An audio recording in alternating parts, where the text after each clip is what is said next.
What's going on, guys? Welcome back to another episode of the Mist Podcast. It's your host, Aeromist.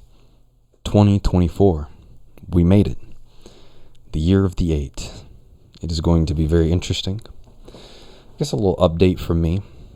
Before I update, I want to say thank you.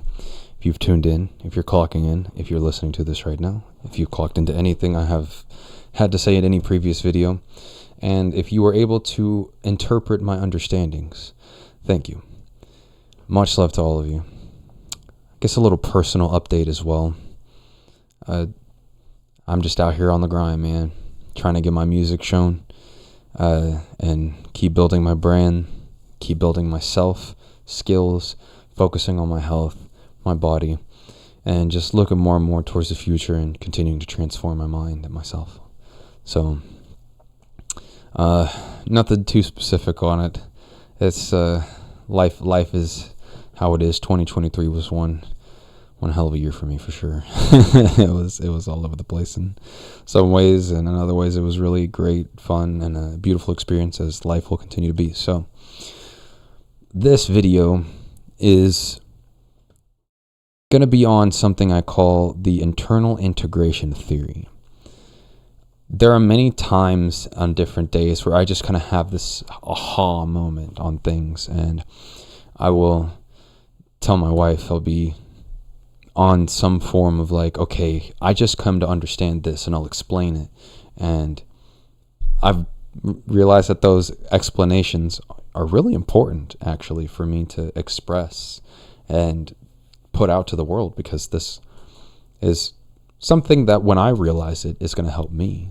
And so maybe it will help someone else understand something that they might have not understood before. So it's going to be really imperative to get more and more of these types of messages out. So I can't wait to expand on it now. I'm going to give visualizations more as well. I think visual interpretations, when it comes to the spiritual, can help gather the entire sense of exactly what is going on and what the cohesiveness to it is. So we'll see exactly just how far we get with this. So let me pull up. And yeah, I guess we're gonna go all in with this.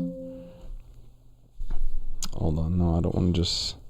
I want to be careful about pulling up anything in the middle of this without having it pre-prepared. I should have done this before I started, but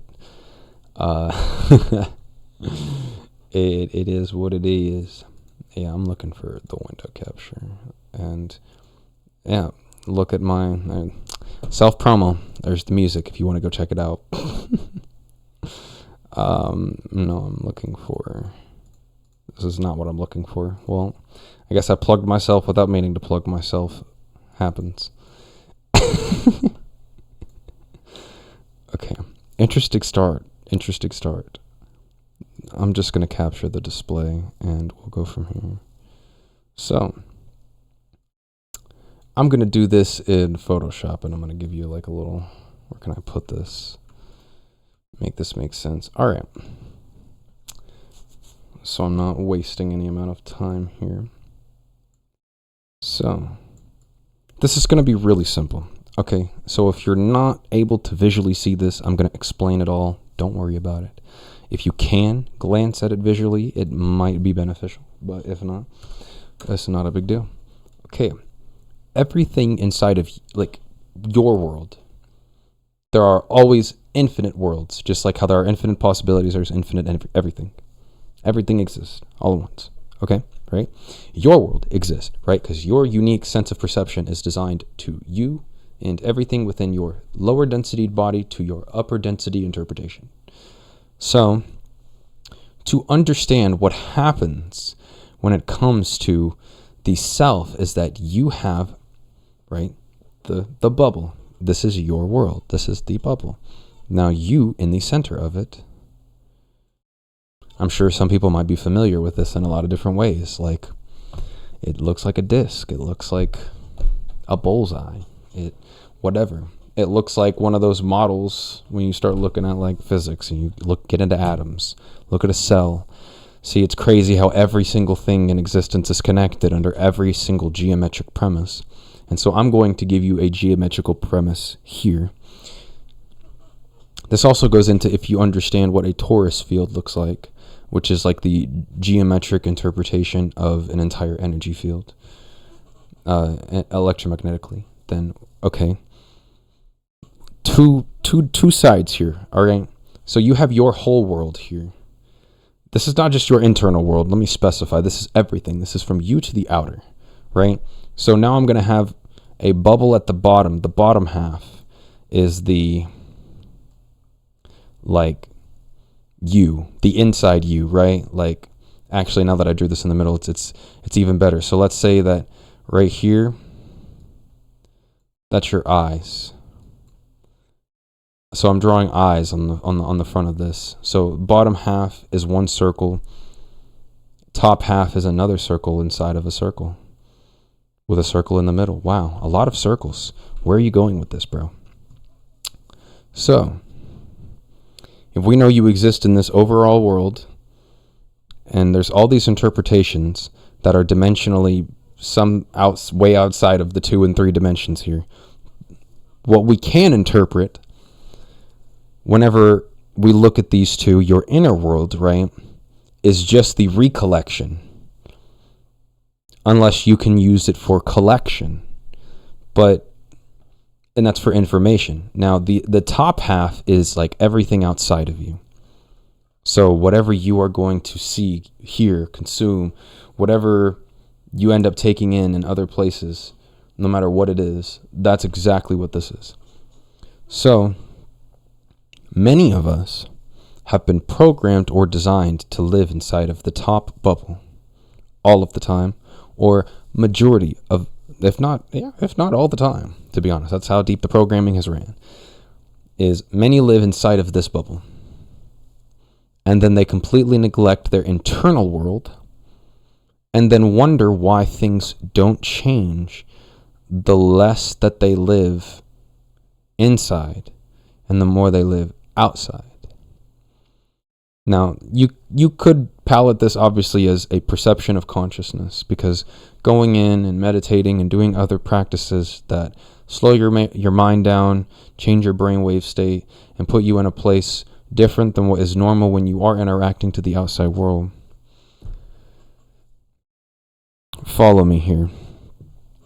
So, if we know that we need to put energy in the right places on both sides, because either way, this is all going to be you, where does change actually reside in this whole thing, right? Because you can't change anything outside of you. Technically, everything outside of you is a reflection of what is happening inside. Because physics, light, all that other great things that this is not I'm not here to explain the depth of every little instance. But to understand that there is still an energetic exchange, and since you are overall energy, we could say this is like an overall to your biosphere, because your biosphere is still integrated energetically with everything around you, internal, external, whatever. Okay, so change resides in the habitual process of every individual person. So, as we've known, if you want to change your life, you need to change yourself. You need to change what's going on. You need to change something. And I'm sure many of us have thought the real blanketed things. Change what you think. Change how you feel. Change what you're eating. Like, start working out. Do all this. Do all that. I think it's just it's obviously never going to be just as simple as that. But there's so much more depth to that blanket statements really don't help anybody anyway. Because there always is a lot added on top as to why those things are realistic or not realistic, and how they even change someone's life in an integration point. So we're going to then paint your internal world as a clockwork, right? Just more circles in here. You have a clockwork, right? You work in all of these ways. You could say you have all of these cells, and these cells function in a way like you could design this in every fractal manner, right? From top to bottom, the smallest to the largest. You are a set of functions. And every part of your functionality is then integrated into exactly what you experience to the out to the inner, right? So if you're trying to go from one to one to one to one, you're trying to go from the out to the inner, the out to the inner. The only way that you see progress, hold on, we're getting there actually. We're getting there. So outside, look at the outside, right? This is where also all the distractions are, right? The places and things that want you to not focus or come back into this internal world. And this is a real fundamental thing, that there is a lot out here that is useful, just like it is useful to be inside of yourself and to do the internal work. But the one real key that stops the change is what you bring back into this internal world, and then how you utilize the function of energy by completing a circle with grabbing the energy, grabbing the information, taking it in, internalizing, understanding, comprehending, overstanding, everything that integrates it. And then integration is actually embedding it into your habitual process. That is it. So if you take information and you don't embed it into your habitual process, then it is not relevant to you. Just like how you go through so much information in this outer world and you unconsciously remember all of it, but consciously are not recollecting and comprehending into anything except for what you deem as valuable, or are consciously aware of seeing value in. Those are kind of one and the same thing to some degree, depending on where you are with your elevation of consciousness and elevation in perception. But if you do not integrate what it is that you can come to find, then how is it that you are going to be able to create a sense of change within the self? All of this comes down to, and there's a lot of layers to the fundamental part of that, which is like the break of the ego.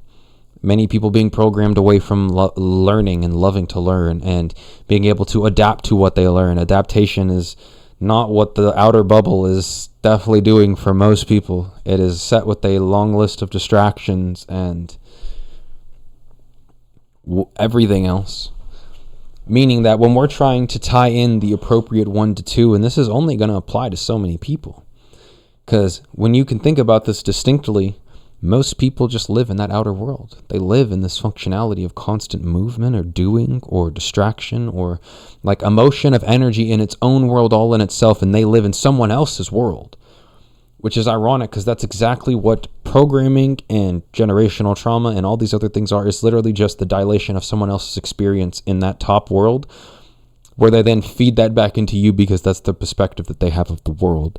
So then they try to get you to see that through the exact same lens that they have, but you can't do that because your lens from both the outer and the inner are not cohesive the same way to any other human on this entire perplexed planet. So it comes down to making sure you look only at your habitual processes when you are looking for whatever type of change you want.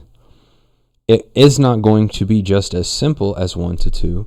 Yeah, you can stop doing this, you can cut that off, you can whatever, but you will have to have a process. You will still be processes, a set of processes.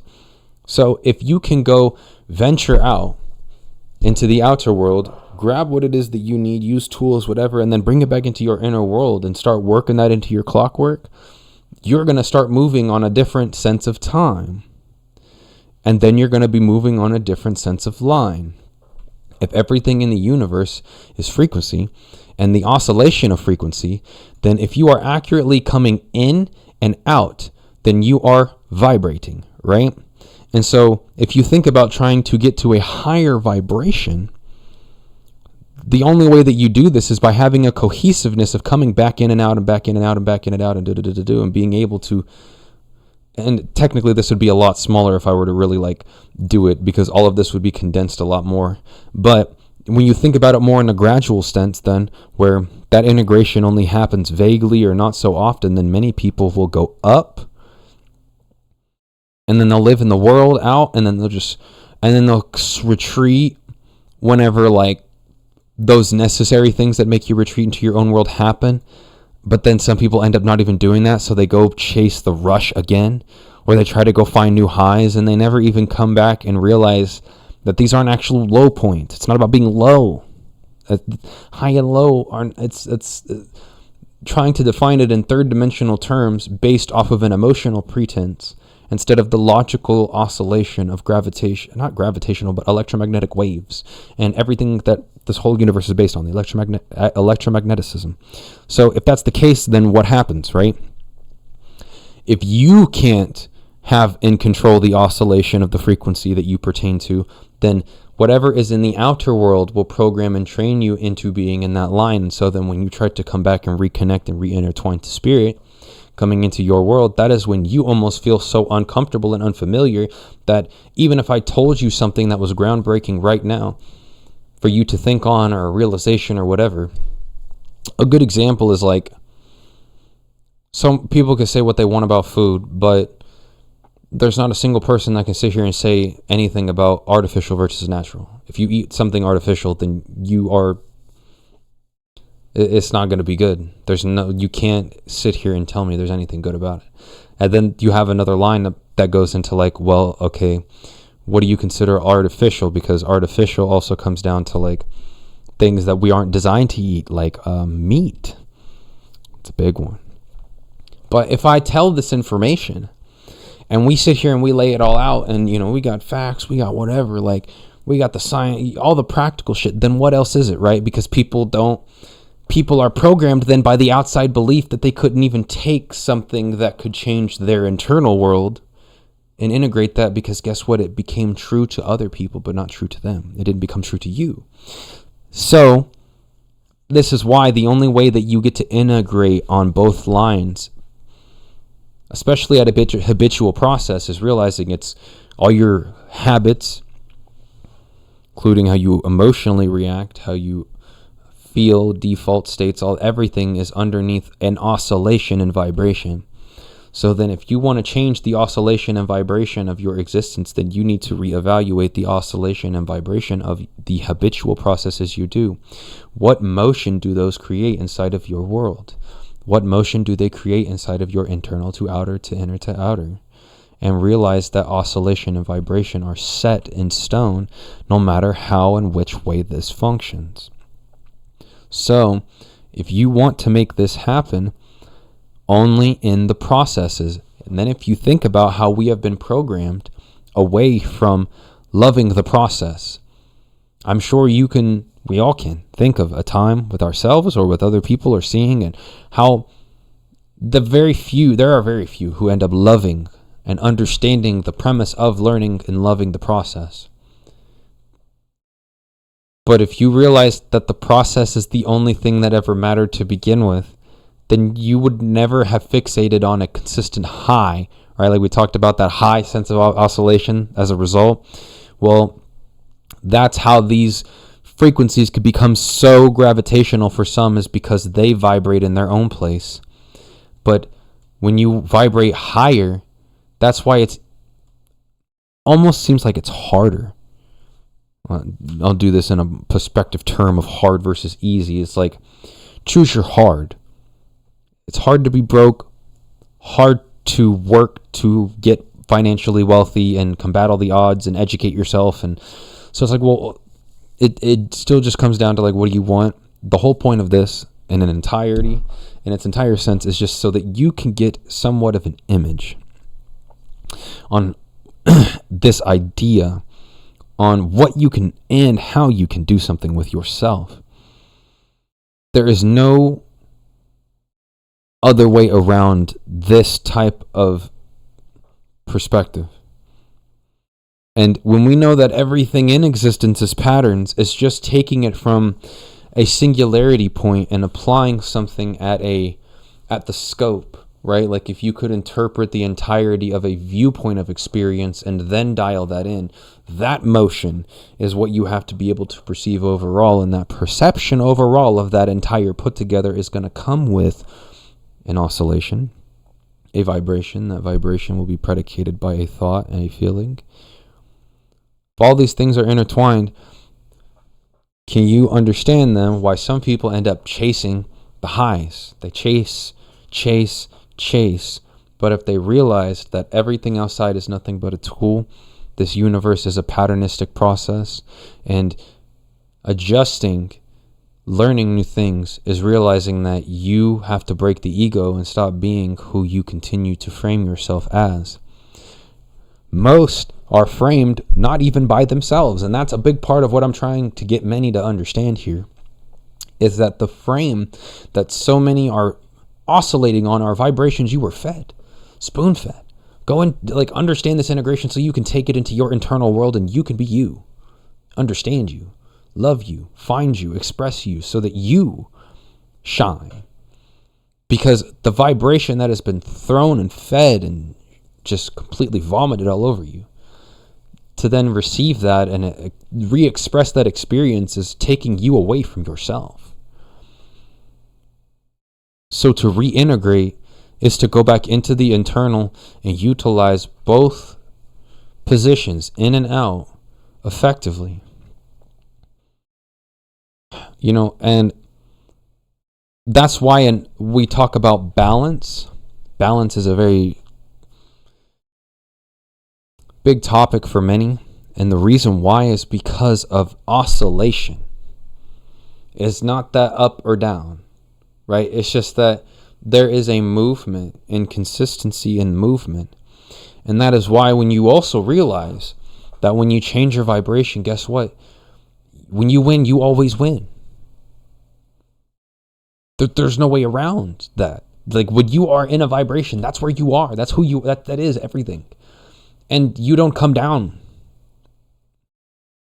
Unless for some odd reason you just decided, oh, I'm ready. But that's the thing, is once you reach a certain threshold and you pass a certain barrier, I will say, when you put on so many different glasses that you've never taken off, and eventually you've grown your perception by that many glasses being put on you.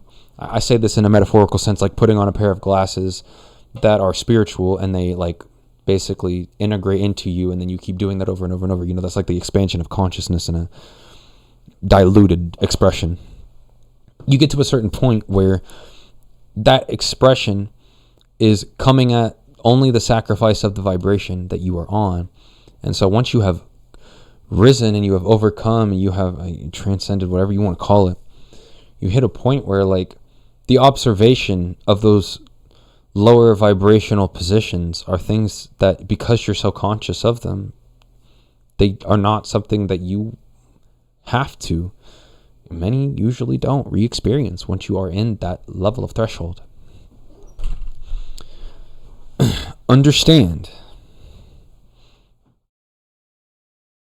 that there is a beautiful way to go about just everything that you want to do for yourself, but you can't do anything for yourself if you don't know you, if you don't have you, if you don't find you, if you don't express you. There's only one you. So hopefully this 2 to 3 dimensional understanding, 2D on paper obviously, gives you somewhat of an idea on this concept that you only change by patterns. You can't do anything else. Sometimes you have to perceive yourself living in an experience of patternization. This comes with a level of creativity. And I think that is underdrawn many times by perceiving self, is that dream big, think big, all that other great stuff. Of course, but there is a point where this foundational stuff, you don't always have to fight, you don't always have to be anywhere except for where you want to be. You literally can live in bliss for the rest of your experience here, and love and light and peace, and Like, self-destruction really is a choice. I'm just trying to help you understand that you have a choice.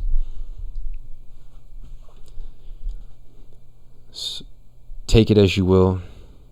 Leave any amount of comments or questions, or maybe there's a better way to frame this. I only had come to this realization as I was painting something to my significant other, as I'd said, and hopefully I come to migrate and translate this idea even deeper in a three-dimensional stance, like, drawing a 3D room and doing a little bit more. But as a visualization representation, it goes to show that when you can enact the basic principle of how everything works into an in-depth understanding on what you're actually going to do with yourself, then you can imply any part of that 1 to 2, the outer to the inner. I know many watch and consume, and I have also read many books, watched so many videos, and then sometimes I'll be doing something, I'm like, why don't I get this? Like, what's, and I stopped doing it, even saying that. I'm saying, no, I'm connecting. Because every time I falter as if I don't know is also just me putting me in a position of saying that I have yet to understand. And I know I have yet to understand, not that I won't understand. So don't place parameters on yourself either. Continue to embody that connection is a feeling. Everything's a vibration. And if you want to feel connected, then practice feeling connected in connection, and connect to whatever it is that makes this realistic for you. I hope this helps in some way or another. I'm always taking suggestions for this, and I'm thinking about bringing other people on and other things like that. It just kind of depends. I do enjoy this, being able to just express how I put together something, if I put it together. You could call it the interpretation of like my internalized wisdom, but I spend a lot of time inside of myself, and I have for the past few years. And so this understanding has really helped me initialize the format. No matter how much research you do, no matter how much self-help you go into, and you could literally change everything you eat, the way you talk, the way you walk, the way you think. You can do all of that conceptually. But if your lifestyle is not habitually patternized underneath what is good for you and oscillates you at higher vibrations, then you will be stuck in the patternization that you are already familiar with in those lower vibrations. Just do your best. It takes time. But continue to think on this in some way. Because if everything also becomes an influential part of your habitual patterns, then you need to remember that everything you're experiencing is a part of a pattern replicated inside of you. And that's why, once again, your internal should be majority of what you are interpreting, understanding, and continuing to flourish, adverse from the consistent expression of everything that is in the third dimensional, lower dimensional interpretation in this material side of the world. So much love to you all, and I will see you soon.